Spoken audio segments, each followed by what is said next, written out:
और ब्रेक के बाद अब खबर दिल्ली से। दिल्ली की अरविंद केजरीवाल की उस वक्त की सरकार के समय की एक और सीएजी रिपोर्ट आज दिल्ली की विधानसभा में रख दी गई है।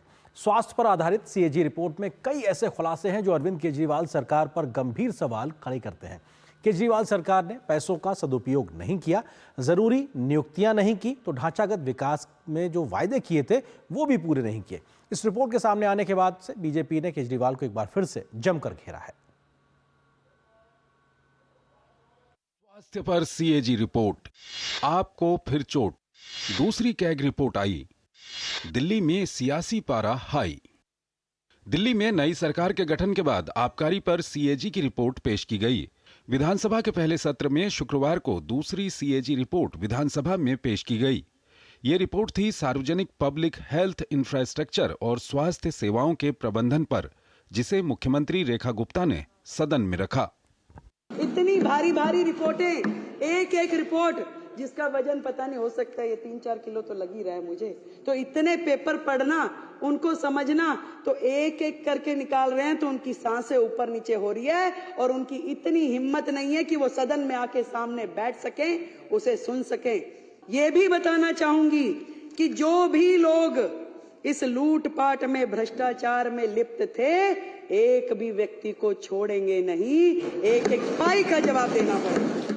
रिपोर्ट में दिल्ली की सार्वजनिक स्वास्थ्य सेवा प्रणाली में गंभीर कुप्रबंधन और वित्तीय लापरवाही को लेकर कई बड़ी खामियों की जानकारी सामने आई है। रिपोर्ट के अनुसार दिल्ली में पिछले 6 वर्षों में स्वास्थ्य सुविधाओं के विकास और प्रबंधन में बड़े पैमाने पर अनियमितताएं देखी गई हैं। साथ ही पैसे भी पूरे खर्च नहीं किए गए। रिपोर्ट के मुताबिक स्वास्थ्य एवं परिवार कल्याण विभाग में 21% कर्मचारियों की कमी, अस्पतालों कॉलेजों में शिक्षण विशेषज्ञों की 30% कमी, चिकित्सा अधिकारियों की 9% कमी और नर्सों की 21% कमी बताई गई है। इसके अलावा तमाम विभागों में मरीजों के लिए लंबी प्रतीक्षा अवधि की बात भी रिपोर्ट में है। रिपोर्ट के बाद बीजेपी ने एक बार फिर से आम आदमी पार्टी पर हमला बोल दिया है और कहा कि सीएजी की ये रिपोर्ट अरविंद केजरीवाल और आतिशी के हेल्थ क्रांति के दावों को तार-तार करती है। हर जगह लोगों की दवा में चोरी, लोगों के स्वास्थ्य की हर चीज में चोरी करती हुई ये सरकार रंगे हाथ पकड़ी गई है। दिल्ली सरकार, जब हम कहा करते थे तब लोग इस विषय पर हमारा विरोध करते थे, मगर अब हर दिन कैग की रिपोर्ट उनके भ्रष्टाचार के पन्नों को खोलती जा रही है। दिल्ली की जनता को धोखा दिया हेल्थ के माध्यम से, हेल्थ के बना के हमने मोहल्ला क्लिनिक कर दिया, दवाइयाँ सब नकली हैं। ये जो कोकस दवाइयों के नाम पे इन्होंने कर रखा है, कॉटन का घोटाला, बेड का घोटाला। जब पूरा विश्व कोरोना से पीड़ित था, उस टाइम भी इनको घोटाला करना याद आ रहा था, तो बड़े शर्म की बात है। हालांकि आम आदमी पार्टी अब भी बचाव कर रही है और बीजेपी पर हमला कर रही है। मेरा कहना है कि जो सीएजी की सारी रिपोर्ट आप सामने रखिए, टेबल क्यों नहीं कर रहे हैं सारी रिपोर्ट टेबल करिए, विपक्ष को भी उस पर अपनी बात रखने का मौका दीजिए। सदन से सबको निष्कासित करके, ये पहली बार हो रहा है भारतीय राजनीतिक इतिहास में कि सदन के अंदर आज विपक्ष के सभी विधायकों को घुसने तक नहीं दिया जा रहा है। आम आदमी पार्टी भले ही कुछ भी कह रही हो, लेकिन मोहल्ला क्लिनिक सच में बदहाल हैं। आम आदमी पार्टी अपनी सरकार के कार्यकाल के दौरान ये रिपोर्ट पेश करने से लगातार बच रही थी, लेकिन अब जाकर रिपोर्ट सामने आई है और सच्चाई भी सबके सामने है। शैलेंद्र मिश्रा और अमरेंद्र गुप्ता के साथ ब्यूरो रिपोर्ट, डीडी न्यूज। तो अरविंद केजरीवाल की पहले शराब घोटाले को लेकर सीएजी रिपोर्ट आई थी उनकी सरकार को लेकर, और अब सीएजी की रिपोर्ट आई है स्वास्थ्य सेवाओं और किस प्रकार से स्थिति रही थी। आइए आपको सिलसिलेवार उनके समय की स्वास्थ्य सेवाओं की रिपोर्ट कार्ड बताते जो सीएजी ने तथ्य सामने रखे हैं। मोहल्ला क्लिनिक जिसको लेकर सबसे ज्यादा हो हल्ला होता रहा, उसकी क्या स्थिति थी उसका जिक्र करते हैं। मोहल्ला क्लिनिकों का खस्ता हाल ये सीएजी रिपोर्ट में खुलासा हुआ है और किस तरीके से मरीजों को डॉक्टरों ने बमुश्किल 1 मिनट का समय भी नहीं दिया, यानी कि आप आइए बैठिए और जाइए, आपको तुरंत दवा दे दी गई। तो इस प्रकार से मोहल्ला क्लिनिक चल रही थी। कई क्लिनिकों में जरूरी उपकरण भी नहीं थे, जो बेसिक चीजें होती, थर्मामीटर या फिर ग्लूकोमीटर वगैरह जो होते हैं वो भी नहीं थे। कई क्लिनिक्स महीनों तक बंद रहीं, जिसके बारे में सबसे ज्यादा हो हल्ला होता रहा। वो कई ऐसे इलाके थे जहां पे महीनों तक क्लिनिक बंद रही हैं। क्लिनिक्स में मिली दवाइयों की कमी, लगातार दवाइयों की कमी का मसला बीते लंबे कई वर्षों से उठता रहा और ये बात सीएजी की रिपोर्ट में भी आई है। 23 महीनों तक बंद रही लगभग 18% क्लिनिक और इसके अलग अलग वजहें बताई जाती रही, लेकिन एक प्रकार से जनता को इसका नुकसान हुआ जिसका इतना ढिढोरा पीटा गया था। 10 साल में बनी केवल 53% मोहल्ला क्लिनिक, यानी कि जो तय लक्ष्य किया गया था उसका महज आधा ही 53% ही बन पाया, बाकी 47% नहीं बन पाई। ढिढोरा बहुत पीटा गया। 21 मोहल्ला क्लिनिक में शौचालय तक नहीं थे, यानी जो बेसिक सुविधाएं होनी चाहिए मूलभूत, वो भी उन क्लिनिक्स में नहीं थी। 15 में बिजली का बैकअप तक नहीं था, वहां पे एक तरीके से उस प्रकार की वो सुविधाएं नहीं थी जिसकी वजह से डॉक्टरों के बैठने उठने और मरीजों के जाने लायक स्थितियां हों। 12 में दिव्यांग मरीजों के लिए पहुंच की सुविधा तक नहीं थी, जो एक रैंप बनाया जाता है, जो एक तरीके से एसेंशियल सर्विसेज में एक तरीके से माना जाता है, वो भी वहां पे दिखाई नहीं पड़ा। ये मोहल्ला क्लिनिकों का हाल था। मानव संसाधन के लिहाज से बात की जाए क्यों कितनी बड़ी कमी थी, वो अपने आप में एक बड़ा एक तथ्य है। 21% कर्मचारियों की ओवरऑल जो स्वास्थ्य सेवाओं से जुड़े हुए थे अस्पतालों और अन्य प्रकार से, उनमें 21% की कमी थी। 79% के हवाले पूरा 100% वाला काम किया जा रहा था। शिक्षण विशेषज्ञों जो अस्पताल या जो टीचर्स जो पढ़ाते हैं, डॉक्टर विशेषज्ञ होते हैं, उनमें 30% की कमी थी, यानी कि नए डॉक्टर के पढ़ाने के लिहाज से जो शिक्षक होने चाहिए विशेषज्ञ, उनमें 30% कमी थी। गैर शिक्षक विशेषज्ञों में भी 28% की कमी थी। ये अपने आप में एक बहुत बड़ी कमी है, यानी कि 1/3 आपके पास है ही नहीं। चिकित्सा अधिकारियों की लगभग 9% की कमी थी, जिनके ऊपर बहुत बड़ी बड़ी जिम्मेदारियां हैं, फैसला लेने के लिए वो पद खाली पड़े हुए थे। नर्सों की बात की जाए, नर्सिंग स्टाफ की बात की जाए तो 21% की कमी थी। नर्स एक तरीके से बहुत बड़ा आधार होता है किसी भी अस्पताल में और मरीजों की देखभाल करने के लिए 21% कमी थी। ये दिखाता है। पैरामेडिकल स्टाफ की बात की जाए तो 38% पैरामेडिकल स्टाफ की कमी थी, यानी जिसकी सबसे ज्यादा जरूरत होती है अस्पताल में, एक आधार तैयार होता है, ऐसे तमाम स्टाफ की बड़ी संख्या में कमी थी। 21% कर्मचारियों की ओवरऑल कमी दिखाई पड़ रही थी। सर्जरी में 2 से 3 महीने तक की प्रतीक्षा करनी पड़ रही थी आपको। अगर सर्जरी करानी, कई बार वो इमरजेंसी होती है, लेकिन 2 से 3 महीनों का समय लग रहा था। इसी तरीके से प्लास्टिक सर्जरी की बात की जाए तो उसमें 8 महीने तक का प्रतीक्षा का समय था। तो ये एक प्रकार की स्थिति थी कि जिनको जरूरत है वो 8 महीने का इंतजार करेंगे क्या? कई अस्पतालों में ओटी यानी ऑपरेशन थिएटर वो काम ही नहीं कर रहा था, जिसको कि बनाया गया था, जिसको बना के किया गया था, लेकिन वो काम नहीं कर रहा था। उसके पीछे उपकरण की समस्या थी, डॉक्टरों की समस्या थी, नर्सिंग स्टाफ की समस्या थी, लेकिन वो काम नहीं कर रहा था। बिना आवश्यक उपकरणों के चल रही थी कई एम्बुलेंस, क्योंकि जीवन रक्षक उपकरण होना एम्बुलेंस में सबसे अनिवार्य शर्त है, क्योंकि वहां पे जीवन को रक्षा देनी है। लेकिन वो उस प्रकार के जीवन रक्षक उपकरणों के बिना ही एम्बुलेंस लगातार दौड़ रही है या काम करती हुई दिखाई पड़ रही हैं। रेडियोलॉजी के लिए भी एक लंबा इंतजार करना पड़ता था। जो रेडियोलॉजी की जो सुविधाएं होती, चाहे आपको एक्सरे कराना हो या अल्ट्रासाउंड कराना हो, इस प्रकार की सुविधाओं के लिए भी एक लंबा इंतजार करना पड़ रहा था। और जो मरीजों को आहार सेवाएं दी जाती है, यानी कि आप अगर अस्पताल में कोई मरीज भर्ती है तो उसको खाना दिया जाना है, उसमें भी एक बड़ी कमी देखने को मिली। ये सीएजी रिपोर्ट में निकल के आया है। भोजन की गुणवत्ता पर भी गंभीर सवाल उठे हैं। सीएजी की रिपोर्ट में वो बताती है कि ना नियमित जांच होती थी, और जांच होती थी तो गुणवत्ता को लेकर कई प्रकार की कमियां खामियां भी पाई जाती थी। दवाओं और औषधियों को लेकर और उपकरणों को लेकर किस प्रकार की स्थिति थी उसका जिक्र करें तो जरूरी दवाओं की सूची 10 वर्षों में सिर्फ 3 बार बनी। हर वर्ष बनने का एक अनिवार्यता है, लेकिन 10 वर्षों में सिर्फ 3 बार बनी। और 33% से लेकर 47% तक दवाएं अस्पतालों को सीधे बाजार से खरीदनी पड़ती थी, जबकि इसकी एक अलग व्यवस्था है, लेकिन वो व्यवस्था वहां पे थी ही नहीं, उसको काम कर नहीं रही थी। इसलिए अस्पतालों को मजबूरी में 33 से 47% तक दवाएं सीधे बाजार से खरीदनी पड़ती थी, और कई बार ये महंगी पड़ती हैं। 10,000 बिस्तरों की जगह बने 1,357 बिस्तर, यानी ये नए 10,000 बिस्तर जोड़ने थे, और 1,350 बिस्तर ही जुड़ पाए। ये अपने लक्ष्य से बहुत कम थे।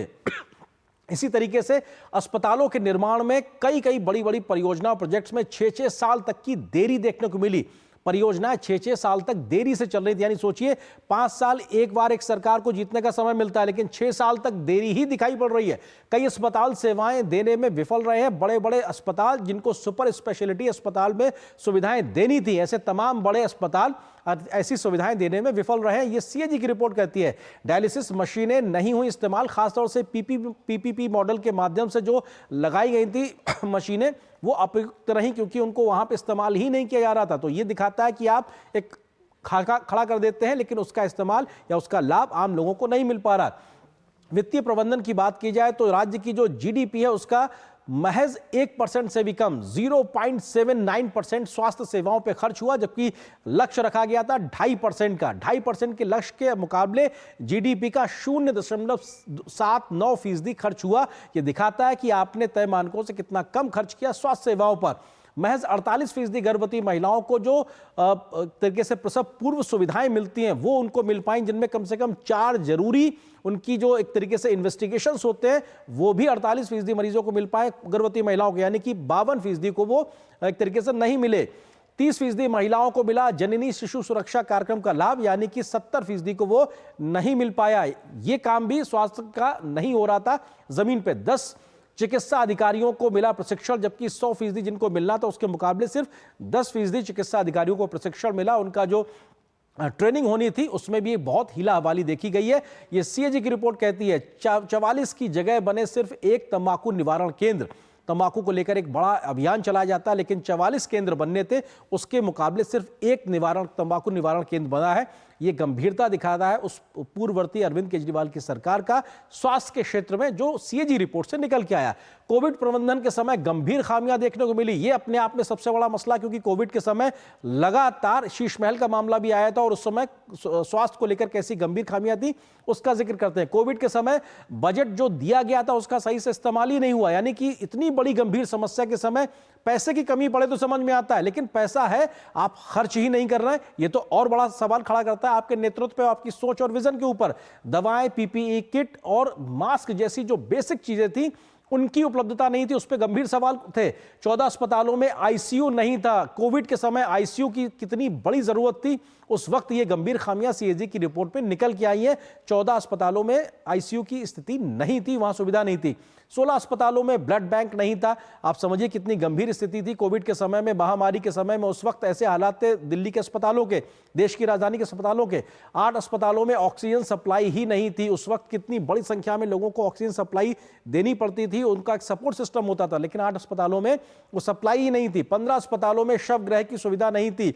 बेसिक जरूरतें होती हैं, अपने आप में दुखद है, लेकिन ऐसी सुविधाएं नहीं थी। तो ये अपने आप में दिखाता है कि सीएजी की रिपोर्ट जो निकल के आई अरविंद केजरीवाल की सरकार के समय में स्वास्थ्य के मोर्चे पर, उसमें गंभीर कमियां खामियां पाई गई हैं। और इससे पहले हमने देखा कि शराब घोटाले को लेकर भी सीएजी की रिपोर्ट ने गंभीर सवाल खड़े किए थे अरविंद केजरीवाल और उनके नेतृत्व और आम आदमी पार्टी को लेकर। फिलहाल एक छोटे से ब्रेक के लिए रुकते हैं, बहुत जल्द हाजिर होते हैं।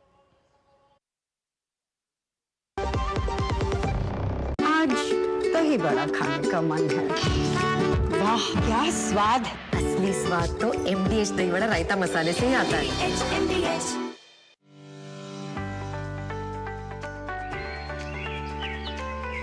अपनी धरती को हमेशा हरा भरा रखना हमारे हाथ में ही है, इसलिए मैं अपने कार के लिए CBG ही पसंद करता हूँ। ये अपशिष्ट पदार्थों से बनी कंप्रेस्ड बायोगैस है। ये एक अत्यधिक कुशल रिन्यूएबल रिसोर्स है जिसने कार्बन उत्सर्जन को कम कर दिया है। कम कार्बन उत्सर्जन का अर्थ है ग्रह पर कम हानिकारक प्रभाव पड़ना। CBG का उपयोग करें, ये स्वच्छ, हरा भरा और सुरक्षित है। बिजली का बिल, किराना, स्कूल फीस सब हो गया। बन गया बजट? हाँ, 5000 बच गए। तो नई साड़ी ले ले ना, पिछले महीने तो ली थी। एक और नहीं, पहले बजट बनाओ, फिर छोटी छोटी बचत को बैंक में सेव करो और पैसों को बढ़ते देखो। बढ़िया। जाओ भाई। RBI कहता है वित्तीय समझदारी समृद्ध नारी। क्या आप अक्सर अपने वाहन के लिए फ्यूल भरने से थक गए हैं? कुशलता पूर्वक ड्राइविंग ही एकमात्र रास्ता है। अपने आगे के ट्रैफिक का ध्यान रखकर ईंधन की लागत बचाएं ताकि आप गाड़ी को धीमी कर सकें। गाड़ी चलाने की गति प्रति घंटे 55 किलोमीटर से कम बनाए रखें।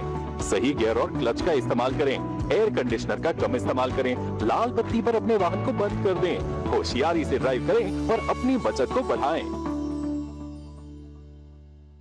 से प्यास बुझाए, डाइजेशन के लिए मस्त, शरीर में नमक पानी का बैलेंस बनाए।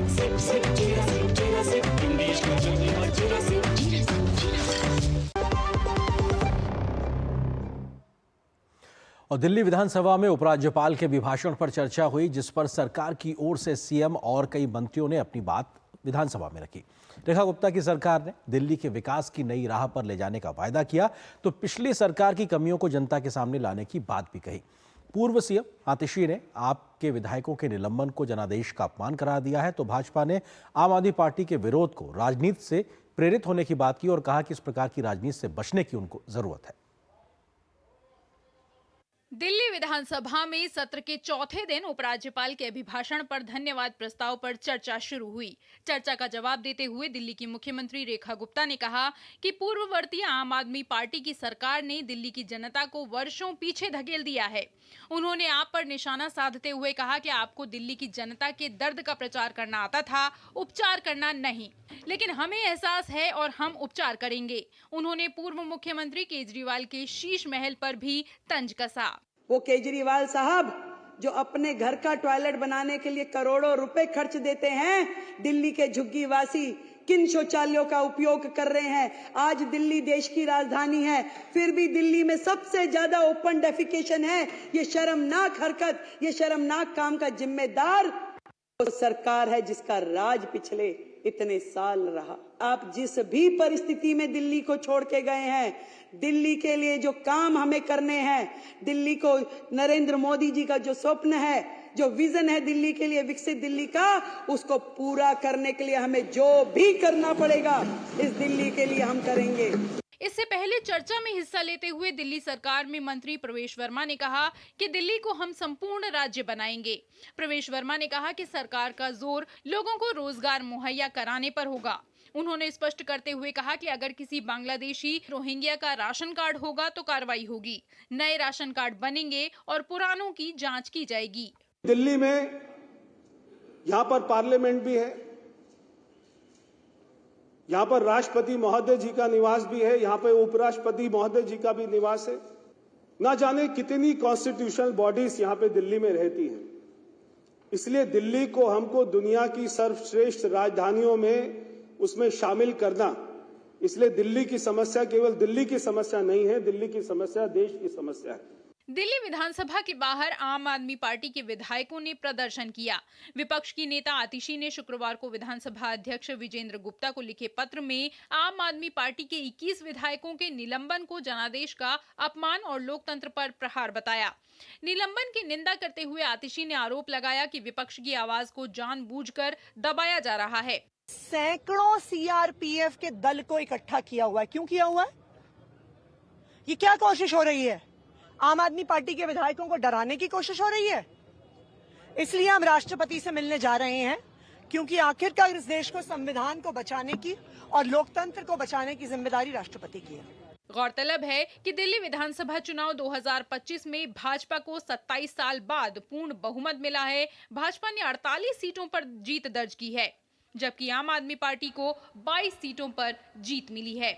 ब्यूरो इनपुट के साथ शैलेंद्र मिश्रा की रिपोर्ट, डीडी न्यूज। और केंद्रीय गृह मंत्री अमित शाह ने आज दिल्ली के लॉ एंड ऑर्डर के समन्वय पर एक उच्च स्तरीय बैठक की अध्यक्षता की। बैठक में दिल्ली की मुख्यमंत्री रेखा गुप्ता, मंत्री आशीष सूद, दिल्ली के पुलिस कमिश्नर के साथ साथ वरिष्ठ अधिकारी भी मौजूद रहे। गृह मंत्री ने कहा है कि दिल्ली की डबल इंजन सरकार प्रधानमंत्री की अपेक्षा के अनुरूप विकसित दिल्ली और सुरक्षित दिल्ली के लिए दुगनी गति से काम करेगी। गृह मंत्री के निर्देश दिए हैं कि दिल्ली में कंस्ट्रक्शन से संबंधित मामलों में दिल्ली पुलिस की परमिशन की जरूरत नहीं होगी। दिल्ली में रेखा गुप्ता की अगुवाई में बीजेपी की सरकार बनने के बाद डबल इंजन की सरकार पूरी तेजी से काम कर रही है। केंद्रीय गृह मंत्री अमित शाह ने शुक्रवार को दिल्ली की कानून व्यवस्था के मुद्दे को लेकर बड़ी बैठक की। इस बैठक में दिल्ली की मुख्यमंत्री रेखा गुप्ता, दिल्ली के गृह विभाग के मंत्री आशीष सूद के साथ दिल्ली पुलिस के कई बड़े अधिकारी भी शामिल हुए। इस बैठक में मुख्य रूप से महिला सुरक्षा और बांग्लादेशी घुसपैठियों को लेकर चर्चा की गई। दिल्ली की मुख्यमंत्री रेखा गुप्ता ने केंद्रीय गृह मंत्री अमित शाह के साथ बैठक के बाद कहा कि ये दिल्ली सरकार और भारत सरकार के बीच समन्वय को लेकर बैठक थी। राष्ट्रीय सुरक्षा और अंतर्राष्ट्रीय गैंग जिस प्रकार से दिल्ली की सुरक्षा व्यवस्था को के लिए दिक्कत है, उन सारे विषयों पे भी बहुत ही डिटेल्ड चर्चा हुई। अब से दिल्ली में भी डबल इंजन की सरकार का एक अलग चेहरा नजर आएगा जनता को। बैठक में जिन मसलों को लेकर बात हुई उसमें थाना लेवल पर शांति कमेटी, जे क्लस्टर, महिला सुरक्षा, राष्ट्रीय सुरक्षा, अंतर्राष्ट्रीय गैंग जैसे मुद्दे शामिल थे। बैठक में गृह मंत्री ने कहा कि दिल्ली की डबल इंजन सरकार प्रधानमंत्री की अपेक्षाओं के अनुरूप विकसित दिल्ली, सुरक्षित दिल्ली के लिए दोगुनी गति से काम करेगी। गृह मंत्री ने कहा कि दिल्ली में बांग्लादेशी और रोहिंग्या घुसपैठियों के देश में घुसने से लेकर उनके डॉक्यूमेंट बनवाने और यहां रहने में मदद करने वाले पूरे नेटवर्क के खिलाफ कड़ी कार्रवाई हो। अवैध घुसपैठियों का मामला राष्ट्रीय सुरक्षा से भी जुड़ा है और इसमें पूरी सख्ती के साथ काम हो और इन्हें चिन्हित कर डिपोर्ट किया जाए। लगातार खराब प्रदर्शन करने वाले पुलिस थानों और सब डिविजन्स के खिलाफ सख्त कार्रवाई की जाए। गृह मंत्री ने कहा कि डीसीपी स्तर के अधिकारी थाना लेवल पर जाकर जन सुनवाई कैंप लगाएं और जनता की समस्याओं का निराकरण करें। रेखा गुप्ता ने कहा कि ये मासिक समीक्षा बैठक होगी और दिल्ली सरकार केंद्र सरकार के साथ काम करेगी और दिल्ली को बेहतर व्यवस्थाएं देगी। महिला सुरक्षा की दृष्टि से दिल्ली में उस पर भी प्राथमिक चर्चा हुई और जल्द ही इस पे डिटेल्ड नीतियां बनाते हुए, काम करते हुए वो सारा विषय भी किया जाएगा। वो सारे विषय जो पीडब्ल्यूडी से संबंधित हैं और कहीं ना कहीं दिल्ली में दिक्कत करते हैं, उन सब के समाधान पे चर्चा हुई। शीला दीक्षित की सरकार के बाद ऐसा पहली बार देखने को मिल रहा है जब केंद्रीय गृह मंत्री ने दिल्ली की मुख्यमंत्री सहित कई गृह मंत्रालय के शीर्ष अधिकारियों के साथ राष्ट्रीय राजधानी की कानून व्यवस्था पर चर्चा की। बैठक का मुख्य उद्देश्य दिल्ली सरकार और दिल्ली पुलिस के बीच तालमेल स्थापित करना है ताकि कानून व्यवस्था को और बेहतर बनाया जा सके। इससे पहले दिल्ली विधानसभा चुनाव से पहले 22 नवंबर को केंद्रीय गृह मंत्री अमित शाह ने अपने मंत्रालय के शीर्ष अधिकारियों को तलब कर दिल्ली में कानून व्यवस्था की स्थिति की समीक्षा की थी। इसके साथ ही उन्होंने मंत्रालय के शीर्ष अधिकारियों को निर्देश दिया था कि अपराध को लेकर दिल्ली में हमें जीरो टॉलरेंस की नीति पर काम करना होगा। Bureau report, DD news. यहाँ पर एक छोटे से ब्रेक के लिए रुकते हैं।